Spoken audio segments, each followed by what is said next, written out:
can pick you up if you're on the other side. It's just. Oh, thanks for there. No, you don't have to, but I mean, Yeah, I don't. Yeah. Just I don't try make not it. to, but everyone's wrong. that's just for other people. Can I have a It's a white. agenda, please? Oh, yeah, we did the lag. So You could close that, don't you? this, right? Yeah, Close the YouTube? and then you can run off that. Yep, we'll get to that. Oh, sorry. Alright. We passed out. You're on. All right, this is a regularly scheduled meeting of the Bangor Parks Recreation and Harbor Advisory Committee for April 11th, 2024. We're gonna start with introductions. I'm Ryan Robbins, I'm a community member and the chair, and we're gonna go to the right. Tracy Willett, Parks and Recreation Director. John High, committee member? Debbie Jabra, Assistant Director. Michaela Pelkey, committee member. Aaron Hootery, Public Works. William Warner, committee member. Hi, I'm Leah McBriarty, I'm a committee member. I'm Kim Boucher and I'm also committee member. The first item on the agenda for this month is a Roland F. Ferry City Forest update on ongoing events of Hickory Road entrance as well as a tree inventory project with Public Works. So let's do this first. I'm gonna turn this over to Aaron to talk to us about the tree inventory project, and then we'll circle back to some discussion about Kittredge Road, which likely will involve a discussion about the Trip Drive as well. But certainly Kittredge Road and some of the handouts that the chair has provided, we'll use as kind of a talking points as we get there. But Aaron, why don't you talk a little bit about the tree program that we're working on? Yeah, so talk about the summer internship? Yes, Okay, yeah. okay, so, the city forester, Ben Aruda, and I met with a number of students for internship interviews last fall and signed up 2 master's students at University of Maine and 2 undergraduates. They're going to spend the summer with us. We meet with them tomorrow, actually, to kind of do an orientation and plan for the summer. But they're going to be working on a street tree inventory, park tree inventory, as well as at the city forest, cruising a section of timber that was identified in the forestry management plan, getting a good inventory of that, and then creating a harvest plan for some non-native species in an attempt to open it up a little bit. Number one, get those non-natives out. They're not invasives, but they're not native. And unfortunately, they are trees that we planted many years ago, but at the time that was acceptable. Get those out of there, open that up and create kind of that edge area where wildlife really loves between the forest and open area. So, and that also will allow hopefully some more native species to come up as we manage that. And then really take this as an educational opportunity for the public, because cutting trees is not always a favorite thing for people. Have these students create a storyboard type thing where residents can come in, people that use the city forest can come in, learn what we're doing, why we're doing it, and the benefits that's going to bring to the city forest.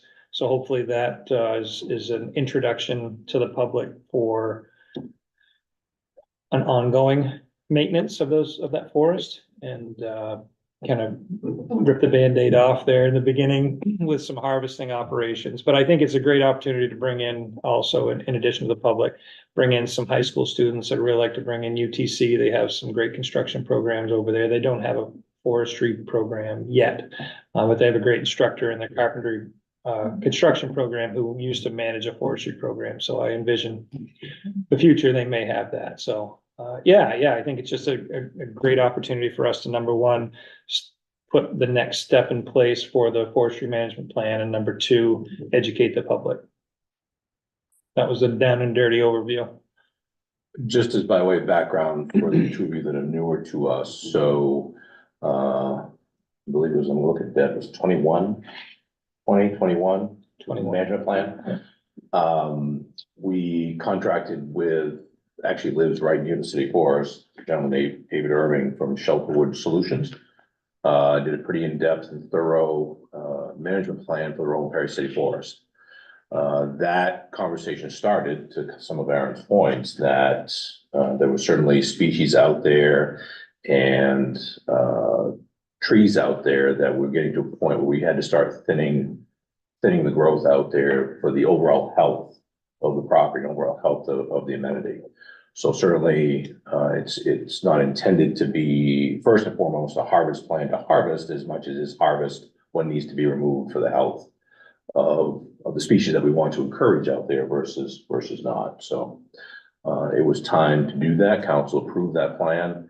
And it's been a pretty active plan for us going forward. And this project that Aaron's described to you is a huge benefit to have these students here with us and as Aaron described, educate folks on what we're doing out there and why we're doing it. So that was beneficial for you all to hear that tonight as the students begin their work here coming this spring and summer. May I expand just a little bit? We have Man, time? all you want, we're Okay. gonna get our money's worth out of it. So, these students coming in, I started by mentioning that they're doing an inventory. They're doing a street tree inventory. We want them to inventory park trees as well around the city. So, that inventory will inform a upcoming urban forestry management plan. So just like you have a forestry management plan for wooded areas, this will be a plan for street trees and park trees, which aren't dense, they aren't a forest, they're not, you don't manage them the same way. And I believe we will be the first we will have the first urban forestry management plan in the state. Been working with Maine Forest Service to try to come up with resources. Unfortunately, there's nobody experienced in that here in the state, to write one of those, so. But we are, starting to write a grant request for funding for that urban forestry management plan. So lots of good work being done by these students. And, the last point that I'll hit on is that, the emerald ash borer is here. It's on our doorstep. 2 years ago, it was confirmed in Stetson, and late 23, it was confirmed in Herman. So it is here. We, part of the plan this summer is to have them putting up some traps to determine when they do get, into Bangor. The invasion will be such that we cannot save ash trees. We can save specific ash trees, and kind of the approach to that is what's important to the city of Bangor. Where is an ash tree in a park, an important part of that park, and we want to save it. Then we focus on that tree. And the same thing with street trees. But this invasion, based on everything that we've learned as they come north to us, is that we will not save all our ash trees. It's just, we don't have the funding available or the manpower to do that kind of work. So, both of the master students are actually writing emerald ash borer response plans for the city of Bangor. One's focused more on citywide, the other one's focused, I think, more on parks. But both of these students are doing their master's theses on emerald ash borer for the city of Bangor. They are going to provide a huge benefit to the city, by sharing their work with us and creating for really a free blueprint for us to follow. And again, this will take a ton of education, because people will not understand, why are we taking down healthy ash trees? Well, we're doing it because of the way the emerald ash borer kills them, creates these very unsafe situations with brittle trees that will, eventually hurt someone or cause property damage. Proactively taking them down reduces that place for them to breed, and then allows us to be more successful with an injection program to save those important trees. So there is a ton of really good work being done by these 4 students who are coming in this summer. What's the timeline? We should have the first students in mid-May. The last student, I think, comes in last week of May, and they'll stay through the middle of August to, for second to fourth week of, they won't be here in September. So, yeah. Summer internship, yeah, and, I've funded that for my department through vacancies that we've had throughout the year. Tracy has graciously agreed to fund the other half of their pay for the summer. So this is a huge opportunity, I think, for us. Our forestry department recently got a new forestry manager, tons of energy, tons of knowledge and experience. And he's jumping in with both feet, and I love it. he's taken on this project for the summer and he's just as excited as I am. So very happy to be contributing to the city parks, and street trees and forests. Yeah, that's it. I think that's enough. Questions? I have one question, you probably can't answer it. How does this insect, how does it get from place to place? Yeah, I think it actually, well, I think it's like the brown-tailed moth in that I think it will hitchhike. So vehicles that are moving through, firewood is the biggest way that it's moved through the US, people bringing in firewood on vacation and, or bringing it up to their camp from where they live in Mass or something like that. And then it gets out from underneath the bark because you can't really see it. It can be easily overlooked. There are small holes that get bored. Now, is that the one, I mean, I know there are several of these, insects, but there have been times at City Forest, but this was years ago, where you could actually hear The something crunching of inside, the, yeah. eating of the trees, yeah, I don't, you know, Tracy? I don't think. Sasquatch. I remember growing up, I could hear something eating in the pine trees, and it was kind of that. And you could see, like, if the bark was removed, you Yeah. could see little channels. So that's exactly what emerald ash borer does, but. No, it's not really Sasquatch. Yeah, I don't know if that's what I may have heard or what you may have heard, but they girdle the tree inside. It makes it very difficult to tell that the tree is being killed.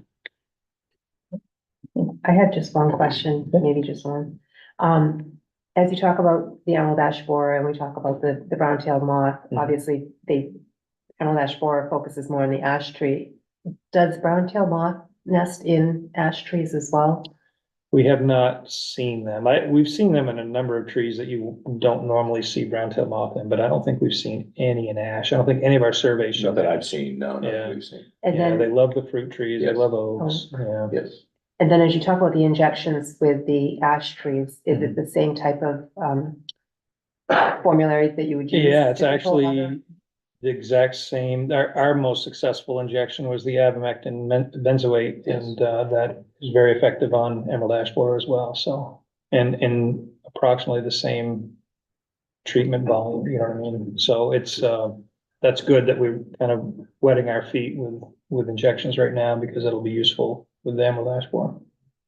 Was every tree that was injected for the brown-tailed moth tagged in some way? Like, can I, as a citizen, tell, like, if this tree in this park has been treated? I keep a database of every treatment we've made and then some follow-up data on them, but we did not tag the trees. Okay, I was just curious. You can see, if I remember right, you can see the port. Yeah. You have to look Yes. for it. But So around the base of the tree, Yeah. you'll see each of the ports get filled with a plug, but, just to keep the material in there until the tree takes it up. But if you look, you can see them. Do you think that, using Fairmount Park as an example, Mhm. will there be a noticeable improvement regarding the brown-tailed moth situation, caterpillar situation in the park this year? Based on the So treatments that were done? we are going to treat again. So we started off at the low end of the treatment, the injection volume Mhm. scale, because we didn't want to apply more pesticide than necessary. And we saw results, but I don't think we saw the results we were looking for. I agree with that. So yeah. this year we're expanding, we're going up to that next level. Yeah. Our pesticide applicator, after he got the results, started talking with some others, municipalities that have applied. And found that I think it was 6 ml, Mhm. really is on the edge of efficacy. So he's going, I think, 8 this year, and so we're hoping to see a significant improvement. Okay. And we're gonna do those trees again, but we're also gonna do some new trees, you know what I mean? So you're kind of Mhm. doing a test, okay, here's a second year of treatment, but we're also this is a completely new tree that hasn't received treatment before. And it's so difficult because that's not the only thing going on. You know, the wet weather like we've been receiving, this is a great environment for I never remember the name of the fungus that kills caterpillars naturally. And we saw a lot, the Forest Service, not just Bangor, but the Forest Service in general across the state saw a lot of that fungus killing off This is last good. year. This is, Yeah. okay. Yes, good. yeah, and you can tell because the caterpillar kind of looks all raggedy and they hang by just two of their legs and the body's just hanging there and it has like a little white dust on it. So our treatment is like such a small, the reason that the population collapsed back in the early 1900s was because of multiple wet years in a row. And that's really what, nature's Yeah, gonna I take care of it. didn't know not- that, so Yeah. I'm glad to hear that. 'Cause Yeah, I happen to be one of the unlucky few that suffer from the hairs, even in the winter, like all year, and so. And that park is one that the playground is basic, I've said this in other meetings, sorry for repeat, but you can't even use the playground. mhm. Or sit on a bench or walk through the grass, and it's unfortunate because those are so important spaces, so. That's why we stopped Have a personal- focusing on street trees, we stopped focusing on, any area besides parks, because those really are Mhm. congregation place. And Yeah, thank you. Allison Canati, one of the state entomologists, really put it well. You're not going to treat or clip nests enough to be able to stop the spread of them here. What you really need to do is focus on the areas that are important to you. And for us as a city parks are important to Yeah, us. that's So great. that's where we're trying to focus our efforts now. But we should stop complaining about the wet weather, because. Yeah, exactly. Every time I get a chance to talk to people, I always say, I know we shouldn't be saying this, but pray for wet weather because it actually could really, really help us. And once the population collapses across the state, then they'll retreat down to that's what we figured. They'll retreat down to the coast again, and it could be decades before they make it back up here. So, Is there, does scientists say that there's an anticipated, like, collapse point? no, it's all weather dependent. Professor Angela Mack over at the University of Maine is doing some amazing work and, I've contacted her multiple times saying, hey, we're willing to help you out with trials and stuff, and she hasn't taken me up on it yet, but she's working with pheromones, as an attractant to bring in the moths and trap them. They say she's close, she says she's close, I hope, that would be nice, an affordable pheromone, you know what I mean, that could be mass produced and really pull these in and start slowing down, Great. so, yeah, that's what I know. I have one last question, I'm Yeah. sorry. When you first started talking about the Emerald Ash Borer, and you mentioned that you were going to be placing traps to identify if they were in the trees, is that something that, like, if there was a citizen science program, that citizens could also have access to those traps for ash trees on their own property? And to help? I with know data absolutely nothing about him other than the summary that my forester wrote, so if he were here, he would be able to tell us more about those. I'm not sure what that is, if it's just a glue trap or what it is. I would think there's gonna be something to draw them in because Yeah. they're underneath the bark, so Yeah. something has to draw them in, but his plan for the orientation tomorrow actually says identify trees within the city-owned parcels, to hang EAB traps to conduct monitoring.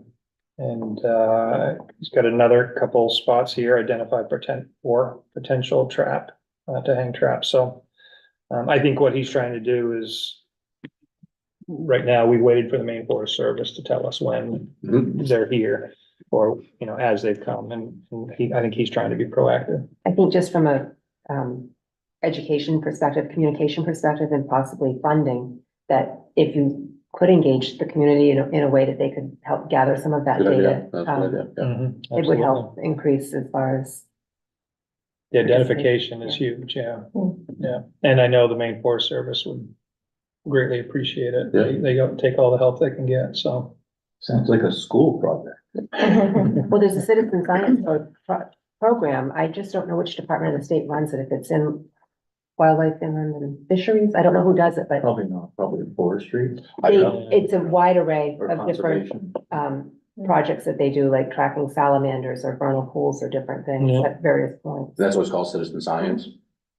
Let's find out. It's Just either- met with some students at the high school today who did a project with their compost, and one of them wasn't working with a compost, she was working with beech leaf disease.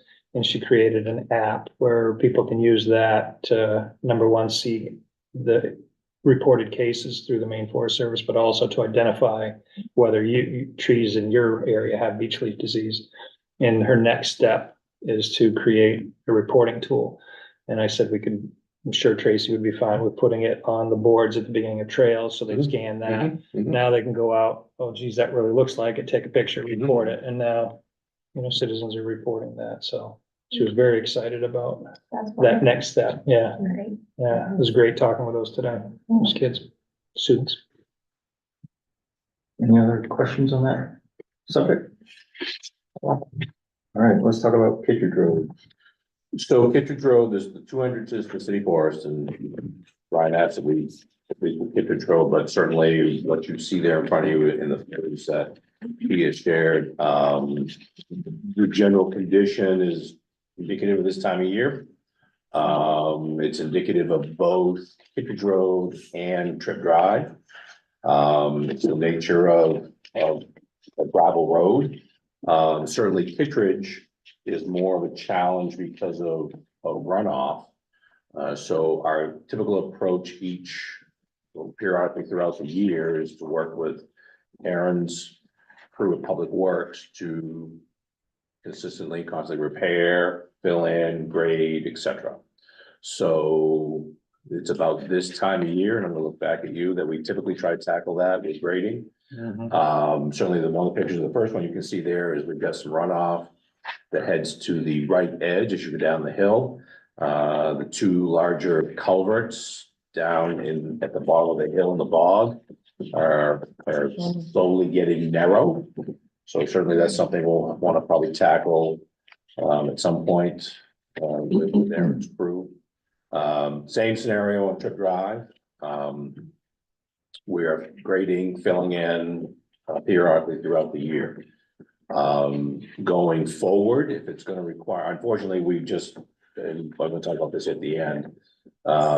This current fiscal year, the upcoming fiscal year budget was just presented to council on Monday night. So if in the short term, we can certainly look at it again with Public Works to make what we need for repairs and so forth. And maybe this is the time, or at least at Kittredge Road, to assess more of a longer term solution of what that could be, so that we could ask for funding if it's going to be significant cost to make those repairs and improvements. And that's how I'll jump off with that. I don't know if you were looking for more than that.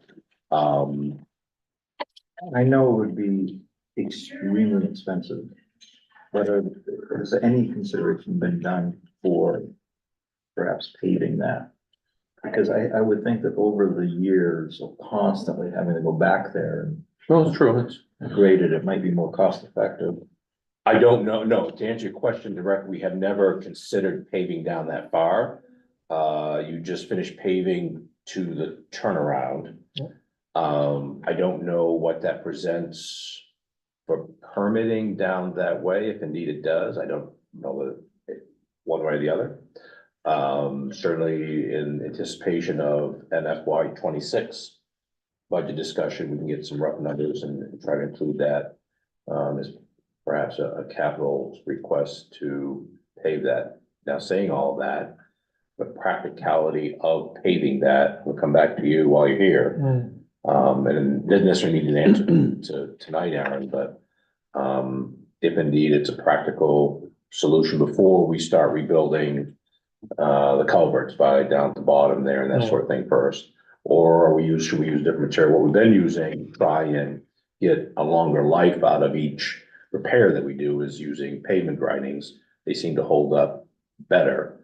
And indeed, to get the road bed, the ground underneath to a point that it would take pavement, be worth paving, how expensive is that to completely rebuild the road?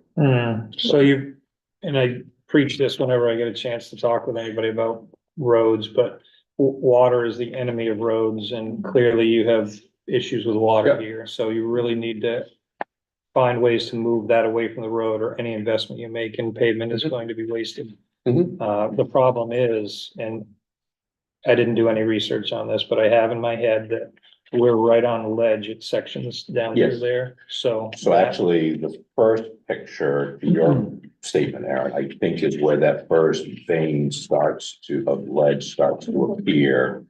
You come down through the gates, down over this first rise and in between the gate and this first picture that Ryan has provided, I believe is the first stretch of ledge. If I remember right, off the top of my head, and then it goes down, as you can see, the road goes down into the bottom. So So any water that follows the ledge and gets underneath there is gonna break the road up. I think you'd really have to, and I don't think you have a good base there. Coming down to the bottom of the turnaround, you had a good solid gravel base there to work with and good ditching on both sides to move water away. So if you're on ledge already, the chances are you're gonna have to build that up in order to be able to create places for water to run off on the side and then hopefully without blasting, create, a pathway for that water to get down to the bottom without ruining the road. So I don't think it would be an expensive venture. it probably would be more realistic to try Trick Drive first, as far as pavement. Yeah. That's better than the It's cul-de-sac. obviously a much shorter. Yeah, Yeah. shorter run, smoother run, flatter run, less issues, based on what we've talked about thus far. Of course, I think I read somewhere that, another cause of potholes is people start and stop and then it just moves the dirt around and, But it's a variety of things, potholes, yeah, and you're learning the science of potholes and it's not an exact science. While we're on the topic and just, you probably, if you've been out there, you've seen Aaron's crew has been filling, we've had a couple of recent sinkholes up on top of the cap, the former landfill cap that, one of them, the last one was fairly significant, if I remember right. Mhm. Dropped a fair amount of material and rock in there to fill it back in. That was their project. and then that one that I found. Yeah, we've had a couple up there. Yeah, we've got a couple up there. And for those, again, by way of background, for those of you that, I assume everybody knows what we're talking about, the Rolling Perry City Forest. Okay. This Kittredge Road and bit of 30-second history was at one time a landfill. So the open field you see as you come down the hill on Kittredge Road was the city's landfill back in it was capped in the mid-80s. Yeah. Yeah. I don't remember the exact year. Are there any issues, because I know that, And I don't know if this is what you're trying to get to, Yeah. if the answers you were looking for. but getting back to the road, I know that with like regular through streets and stuff, the city has some liability if they don't take care of a pothole within like 24 hours. Is this a liability problem for the city?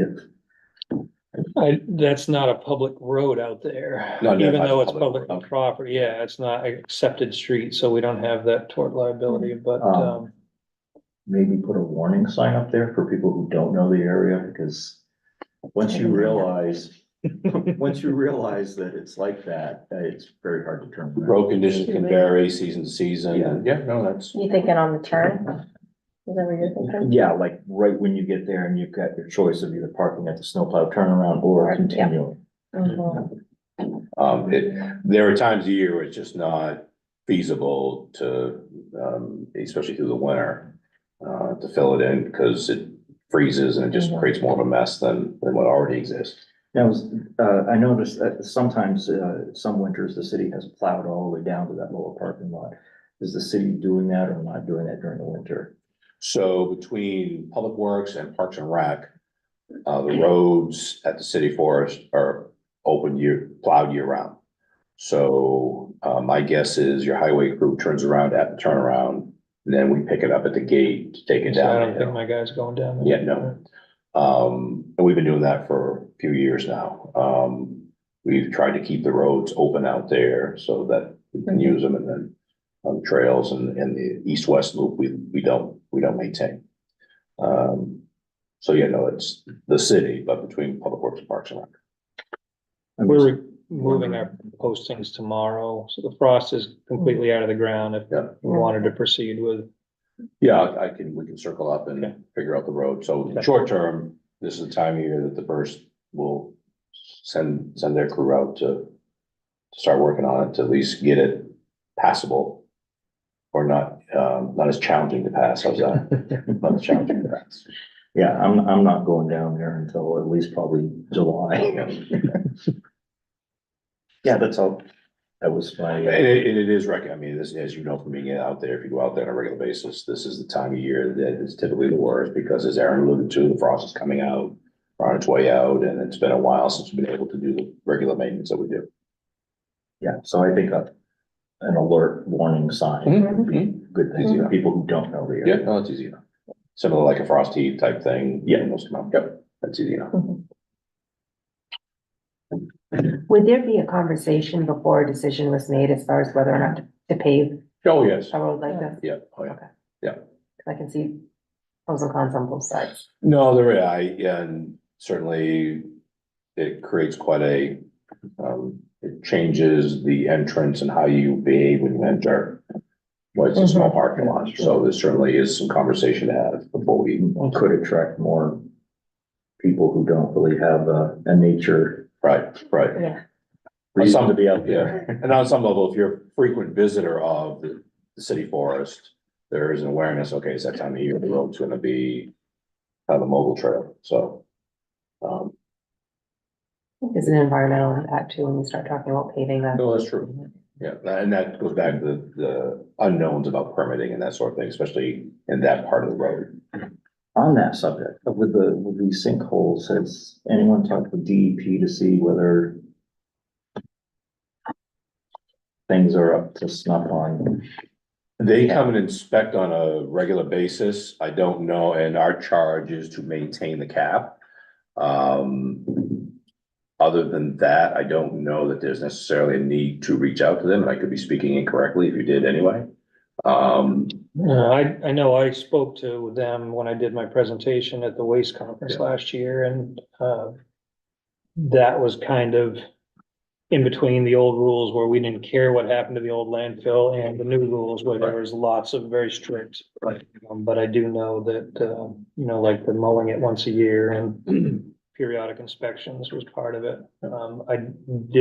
There were no reporting requirements from my conversation with him. We're just required to maintain the cap, so. Can we you couldn't- define cap in this situation? So cap is, there's layers to it, and to specifically tell you what type of aggregate is in each layer, I can't recall. Cause that cap was in the neighborhood of 40 years ago. It follows whatever DEP requirements were in place at the time to close a landfill, so it's a combination of. Material, clay, aggregate, rock, and over years, there are voids that open up, so. And are the vent pipes still in place? I'm trying to remember. I believe they are, aren't they? I think I saw a couple of years ago, there were vent pipes at the beginning of the marshy area. Yeah, Yeah. the vent pipes were part of the requirement to keep the cap vented to allow for whatever emission to escape from the natural breakdown of whatever was in the landfill. That cap has sat there for as long as I can remember. And I would presume that, I don't know if I answered your question. What there. kind of an area are we talking about? Football field, 3 Oh, football goodness. fields? If you've never been out there, I mean, I have, but I just can't picture like what specific. so essentially what you see when you come down the Kicker Trail, so if you were to stop, turn around and walk, there's a kind of a footpath. If you walked it, it takes you eventually to the Arboretum by the pond. That whole flat cap open field is the landfill cap. I think it's like 20 acres, the whole. You could be right. I can't I think remember. it's more than I that. can't remember. Ben just I quoted it the other day when we were Yeah. talking about pollen. I don't remember the number. mean, the but whole it's property in city significant. forest is just shy of 700 acres. If you take that number and then equate it to what the cap is, 20 to 30 acres doesn't sound off, that far off. It's, once you walk over that hill, it's quite a space. And I would imagine that the wet weather does not help with the sinkholes. Yeah, no, we have sinkholes, different places sometime, the waterfront, we struggle with them every once in a while. Just voids happen in the earth over time and whatever's happening underneath there. Holes and sinkholes, but no brown tail moths, so. there's that. No venomous snakes. Any other questions, comments on that topic? All right. Now, do you want to leave now? I did. This is gonna be his chance to get off the hook. Thank you very much for having me. Thanks for coming, Aaron. Appreciate it. It's helpful. Thank you very much. Thanks. Next item, just a brief little discussion on the Kenduskeag Extreme Trail kiosks. I don't know if anyone's ever walked that trail. They know that there's like a concrete base and then there used to be a nice, Used to be. yeah, like poster under plexiglass or whatever, and it would tell you about features that you could see from there, and they've kind of fallen into disrepair. So. Yes, they have. So, again, by way of background,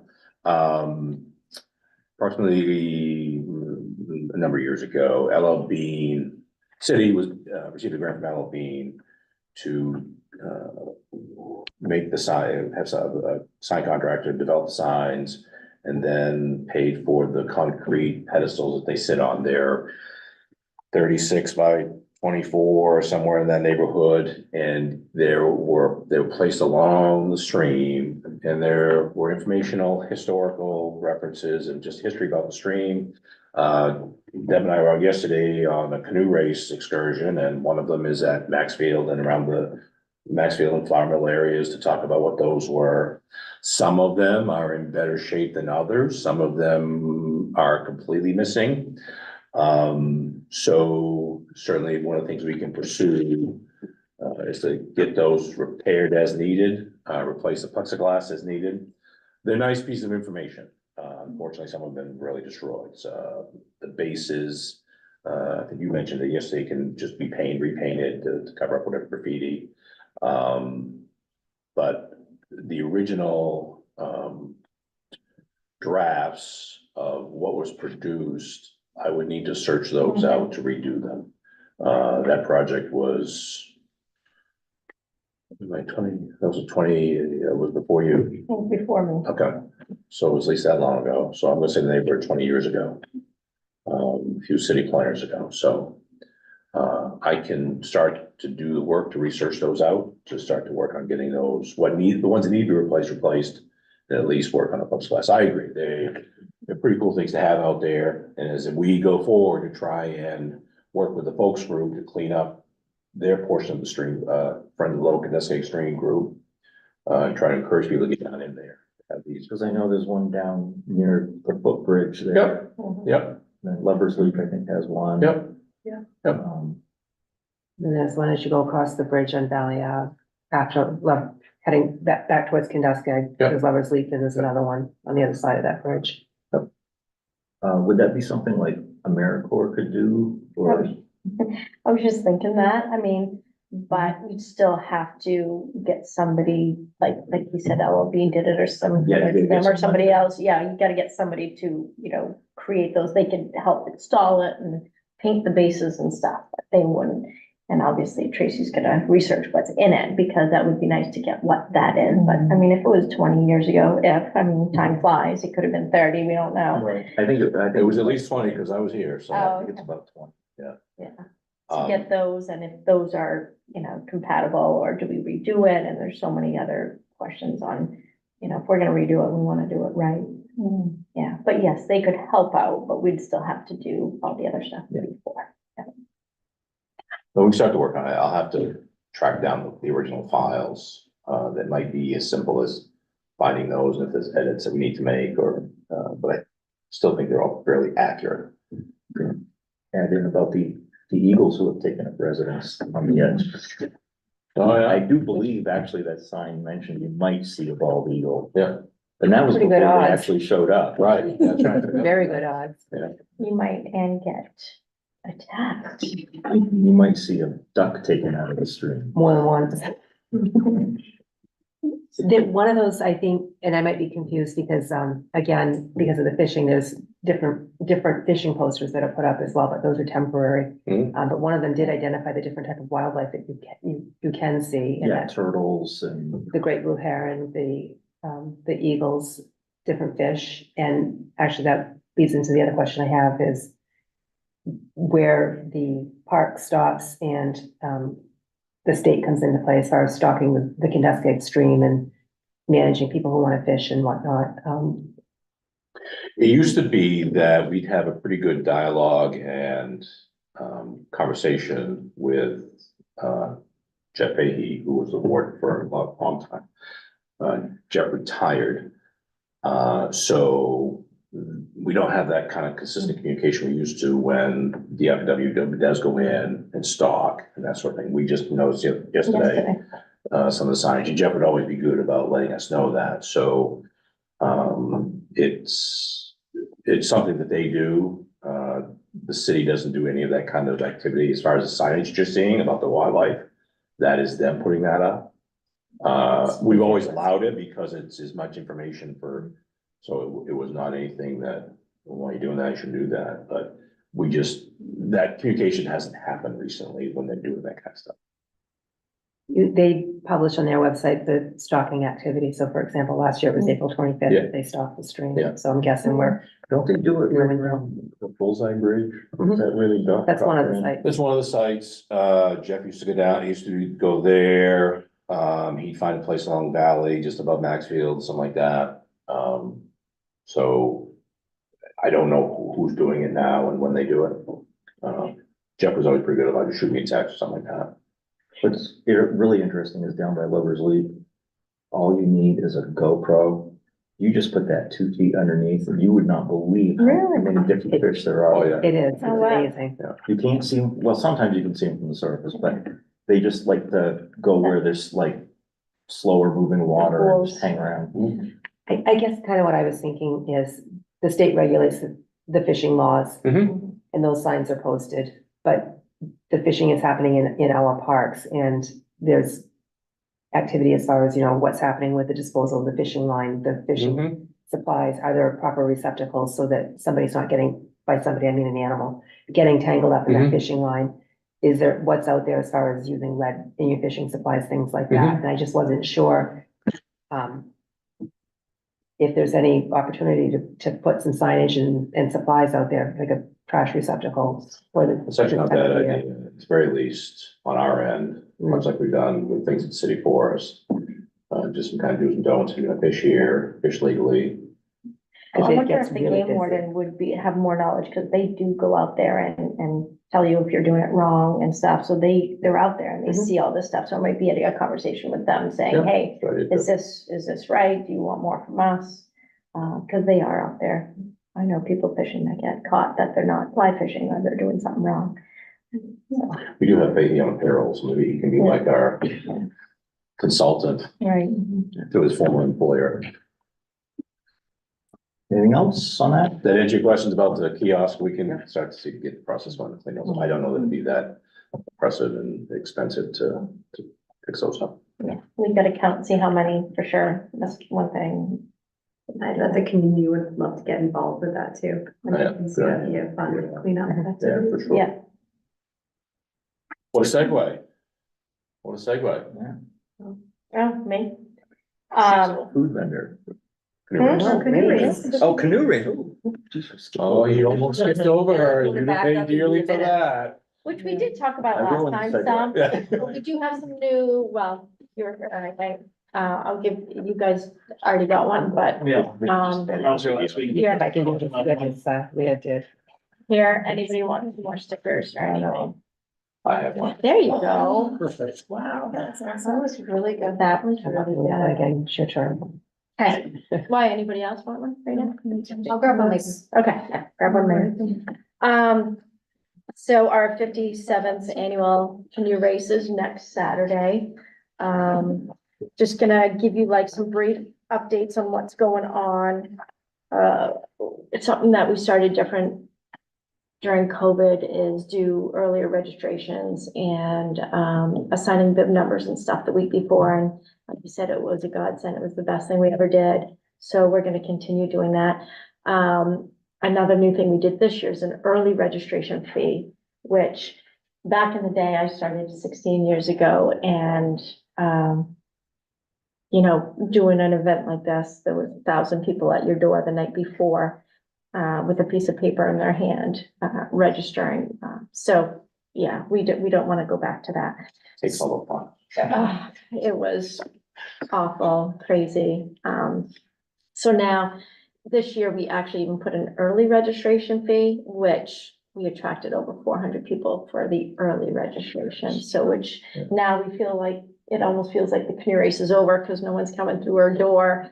But it's a good thing because it makes it a little more smoother for us. So as of right now, we have just about 600 registered. We do have a week left. Our late registration starts at 12:01 tonight, so tomorrow morning. Just because tomorrow is when we start importing names into the community system.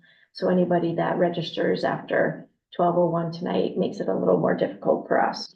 So it's a late registration starting tonight. Just a couple tidbits about it for you guys. I don't know why, if it's because we really advertise the early registration, but we've had the most college and high school teams so far. Usually we get into the day of the race when there's only a handful of teams, and mostly college kids wake up that morning and decide to race, and they just come. And not anymore. We have 54 registered in that class right now. So I saw that a while ago. I was shocked. And so our least right now is, we have, K1 long, K means kayak.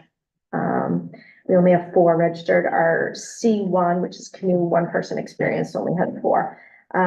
That's gonna change a little bit, but those are pretty much our ones that, a couple of our other classes are like, canoe women's class, 2 person, sometimes only has a few. It has, quite a bit this year. So every year it's alternates and it changes, but, right now, our class that has the most amount of voters, our open class has 92 right now. So we have, if some of you have never done the race, we have 23 classifications. If you see in here, from kayak classes to canoe classes to corporate classes to 2 person, 1 person.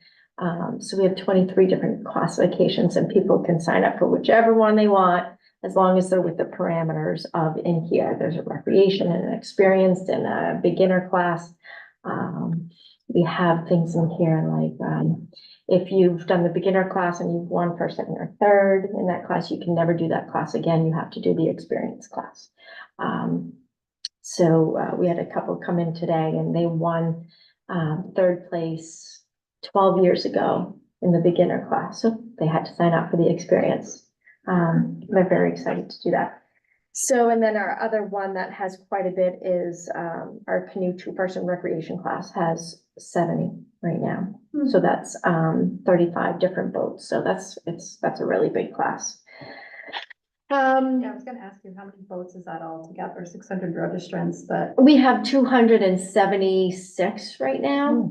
276 boats. Yeah. Safety volunteers, throughout the race, it's a 16.5-mile race. Have you ever participated in that? No. 16.5 miles, 10 miles of it's dead water. Even no matter how high the water is, it's pretty much dead water and you're paddling a lot. The next 6 miles, which starts at 6 Mile Falls, all the way back to Bangor, is pretty much rapids the whole way, and right now people are scared it's going to be high water. It's really not going to be at all. This rain, even this weekend, is not going to make it high. It's actually, I'm a little worried that the next whole week, if it doesn't rain, it's going to be a little low, but it's not going to be low like it has been in the last few years where it's been too low. This is all speculation, by the way. This is not, I don't know totally for sure. But for safety volunteers, right now we're at 55 that we have along the whole race. They're the ones that are doing race safety in the water, outside the water, communications, radio and stuff. Aaron with his public works crew, along with our Parks and Rec crew, we have over 30 people that work that race. And we have our police department, our fire department with approximately 10. Then we have a lot of, sponsors and volunteers. but like sponsorships from Kenduskeag Church, which they are doing they got a canoe donated to them. They are wonderful. They let us use their church that morning to go in the basement to do race day registrations and people to pick up all their packets if they don't come the week before. They got a canoe donated to them. And so they're gonna raise some money for renovations of their church. And they're gonna raffle that off the next day on the 21st. And then, of course, we have like Sand Dollar Spa, which is new this year, Darlings and Sea Dog, who sponsor the event at the end of the race when we do the awards and to warm them up and some food to get in their system. And as you see in here, there's so much more that goes on, but that's just the logistics of the whole thing. They start at 10 a.m. If you've never been at it or looked at it, the stream is very narrow, so we can't do 276 boats at the same time. So we do 5 boats per minute, starting at 10 a.m. And by classes, and then if people come that day, they're at the end of the race, but they could be going in the open class. It's just this whole formula that is done.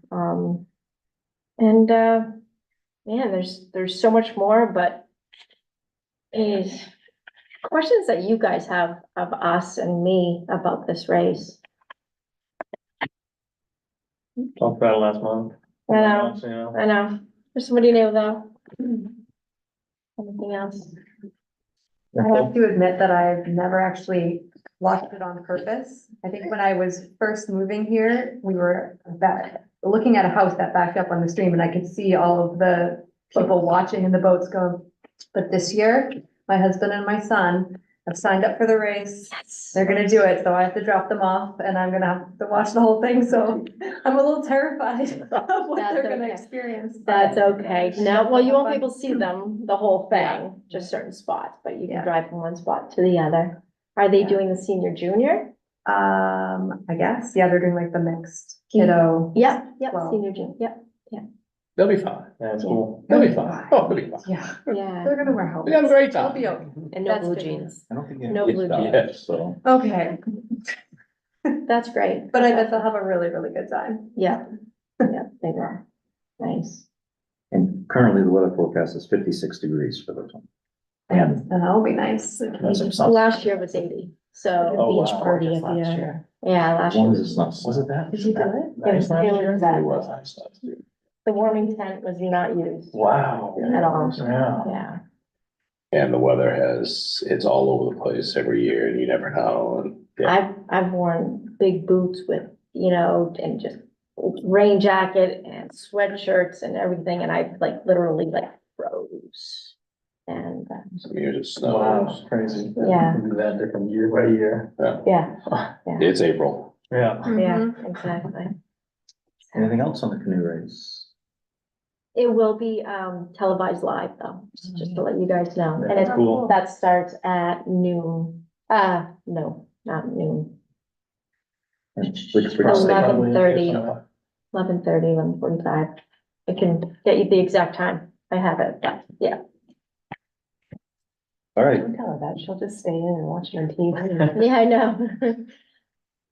now we come to seasonal food vendor overview. So a couple of things I just wanted to share we wanted to share with you all, certainly, and again, one of the other functions of Parks and Recreation manage the seasonal food vendors on the waterfront. So part of the reason is sharing this with you tonight is to let you know we have actually 5 this year, 3 of which are new. And I wanted to share with you what we do for an application and guidelines, so you would have that. One of the points I want to make tonight to this group is over the years, we've tried to keep this a pretty simple management function for us, specifically menus. We have never, don't anticipate ever managing food truck menus so that you have a food truck and you sell hot dogs and hamburgers. I have a food truck, I want to sell hot dogs and hamburgers. We don't say to you or me, no, you cannot. Over the years, just kind of, coincidentally, it really has not been an issue. We've had like menus over the years and it has not been an issue. There's someone now just business on the street, there is a municipality that tells businesses they can or cannot sell. Other than that, generally as a food truck and the process involved, we're kind of the last stop. We require all of the licenses, permits with both the state and the city to be current. The application should be coming around this year, which is, That's why- yeah. They know it will come around, or those, we know at least.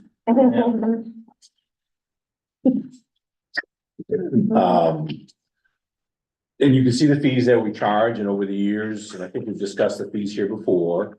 Certainly in the fall, when we start to be at the end of the season, you're gonna have a discussion about, but over the years, for the space that we provide. And what we provide for utility and amenity and service, it seems to work.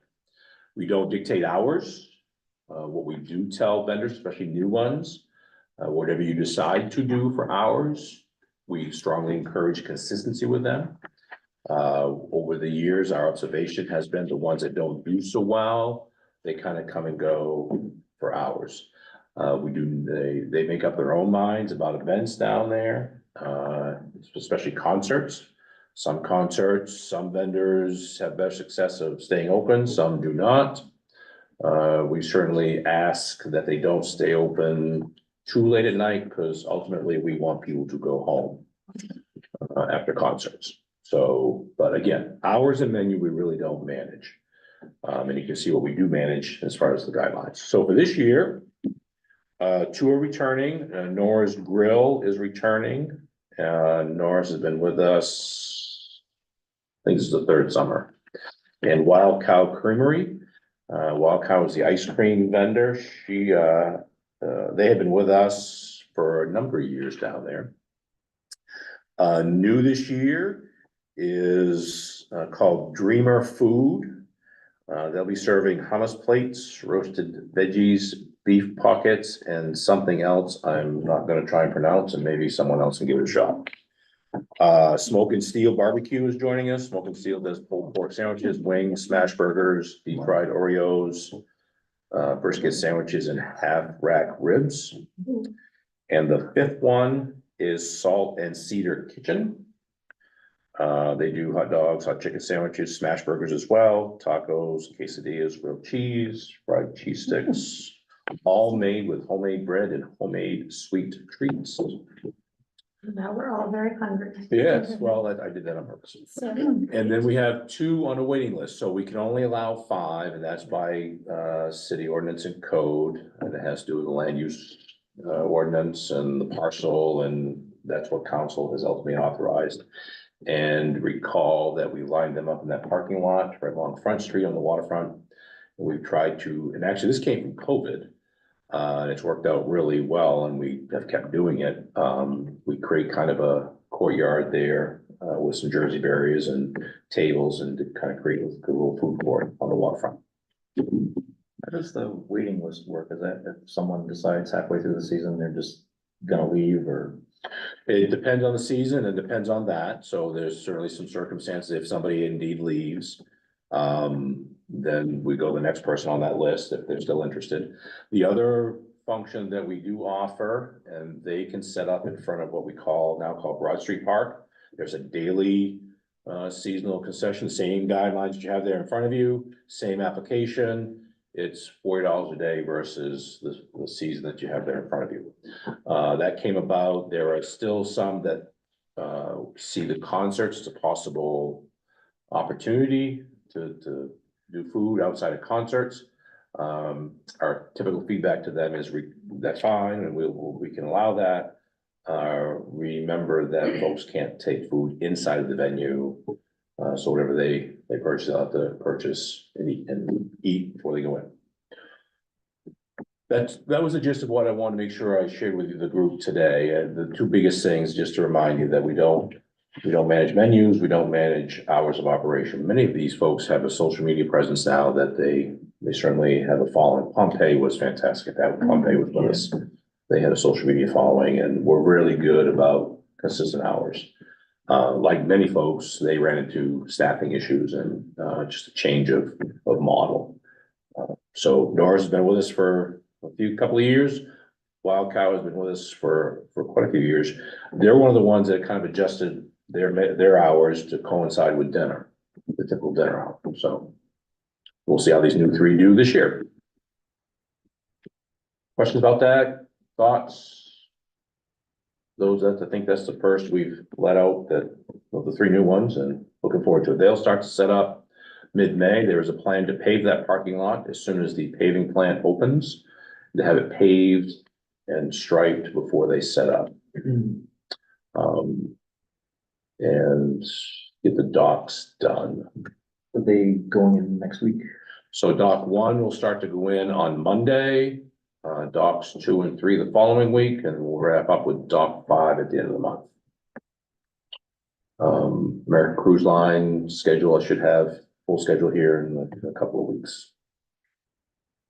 Summer's really coming. So back to Deb's presentation about the canoe race, canoe race timing always seems to be that turn.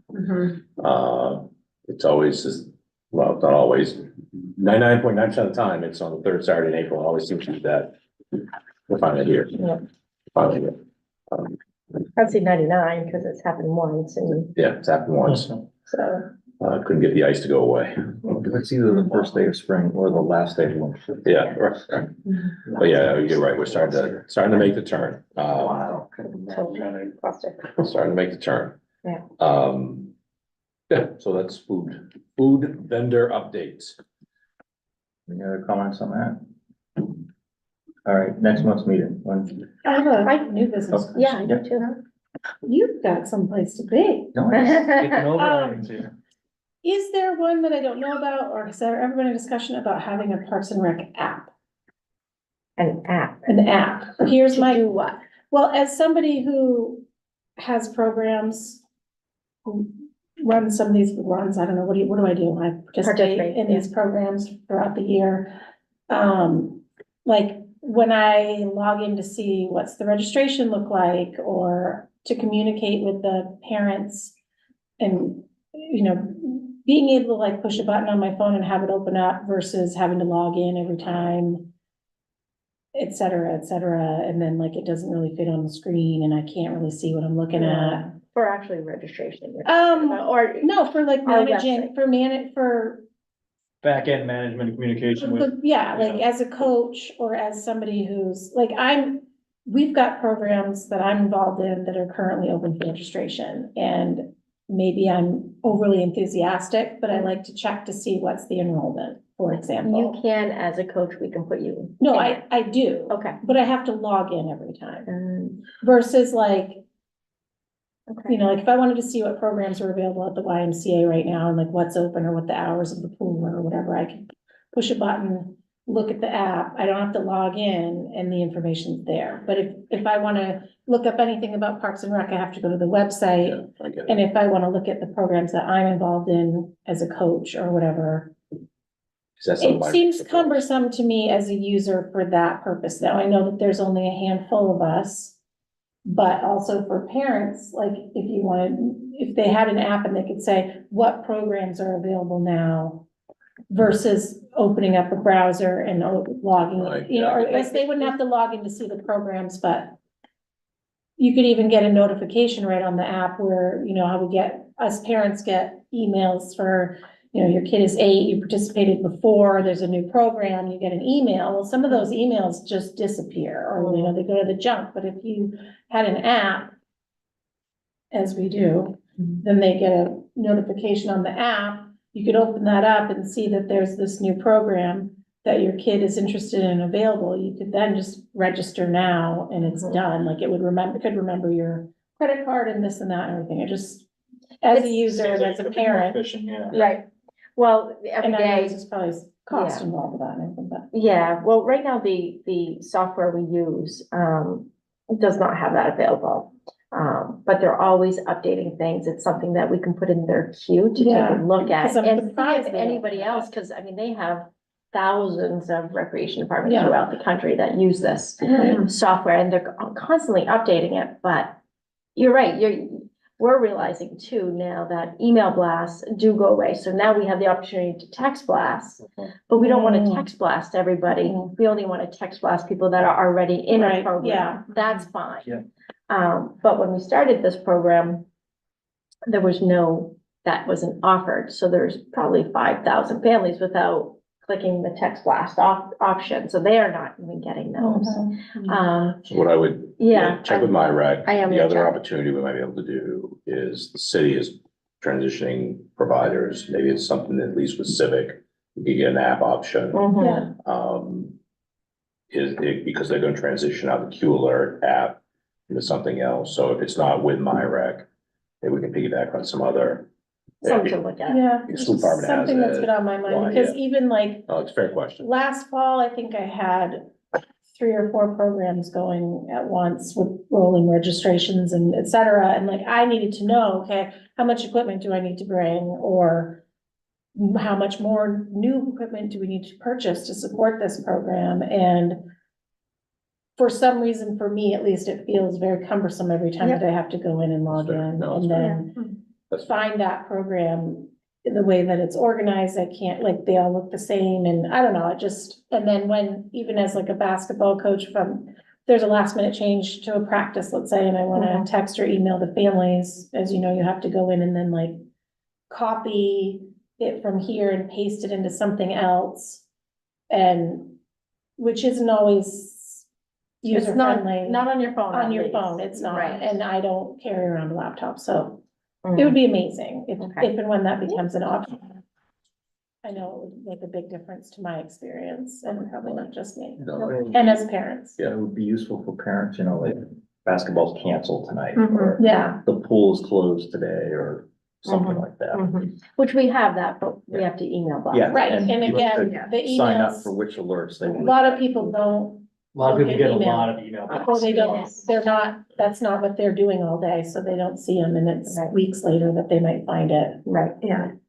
I wonder if there's like a way, because I know the school department just updated their app, maybe there's some way that Mhm. whoever did that can help. Yeah, absolutely. Yeah. No, it's, But even for team management, because like, I know a lot of times if your kid's on the team, then it's just like, everybody's on a text chain and you're Yeah. trying to figure out yeah, who Or you're- everybody is. Or you're mining that information out of one thing into Team Snap or Team Reach or whatever, and to just have it all in one place would be so Mhm. cool. that's a Okay, good idea. Fair question. definitely we'll look into something like that. Yeah, yeah. So I have one other thing, just because I know, well, Leah's gonna be excited about this, but it's just something for everything. Last year when we applied for the Winter Kids grant and we won $1,500. 2 years ago, we won $500. Last year, we won $1,500. We came in fourth. Well, to let you know what we just did with that money, because we had to purchase it by today, and to get kids outside. So we purchased 4 mountain bikes, and so different sizes. One size for kids is like 6 to 8, 2 bikes that are ages like 9 to 12, and 1 bike that's more from like 11 to 15 years old. And so, we've just put it out there that we have these. If people don't have them for like our shred camps, they can sign up to use one of them. But then we're gonna put a bike lease program out there. So back in the day, we used to have a ski lease program. That went away because the person that was doing it just got rid of all the skis that we could do that program with. So we're just gonna start building that up this year with 4 bikes. So they're ours, yeah. Yeah, that's cool. That's so great. That's awesome. Haven't figured out the logistics of the lease program yet, though. So, Yeah, that'll be fun though. yeah, That'll be good. yeah, I just need someone to pick up the mountain bikes. I'll go do them this weekend, but. Slipping gears. Grab them. Can you just ride one? Yeah, I can ride one. They fit me, even the medium sized Great ones. idea. The ones that are for the like the 9 to Wow, you 12-year-olds. picked material today, didn't you? And do you have a bike that's for like an adult size within that? No, So like if you do have like a 6 to, 8-year-old, but you wanna go with them type thing? No? the bigger bike, like I said, is fine for me. Yeah. You know, for some people, but it is to get the kids outside. Yeah, But we'd be flexible if, Yeah. you know, a parent, That's really if cool. it wasn't getting leased out and a parent wanted to bring their Right. child out. no, it's really cool. Ryan, I just have one thing. I approve the minutes. So Oh, we don't have. we don't have the minutes. We'll have them next month. Way to approve it though. Yeah. Thank you, though. They're pre-approved. How's that? Well, it was more that I knew we were out of order. I had to give him a hard time. As you should. Yes, As you should. absolutely. Especially it's Ryan. Right. Yeah. If it was anybody else, I'm good. I'm good. Feel like I'm the shooter on an aircraft carrier. I'm just looking at it. Next month's meeting, do we still want to do the second Thursday? Which would be the 9th. So I will tell you right out, Aaron is gonna come back with another project we're working on together that I'd like to have him discuss with you all. So whenever your meeting is, but second Thursday That's is, me. yeah. I know, I'm not around, but I'm okay. Skipping one, it's okay. You're okay with that? I'm good with that. Tracy will give us the canoe race, Below down. debriefing. Well, we'll have some stuff to talk about the summer camp, so I'd like to put that on the agenda for the next time I'm here, at least, June. yeah. in So are June. we okay for the 9th? Yeah. Yeah. Okay. Same time, same place. Okay.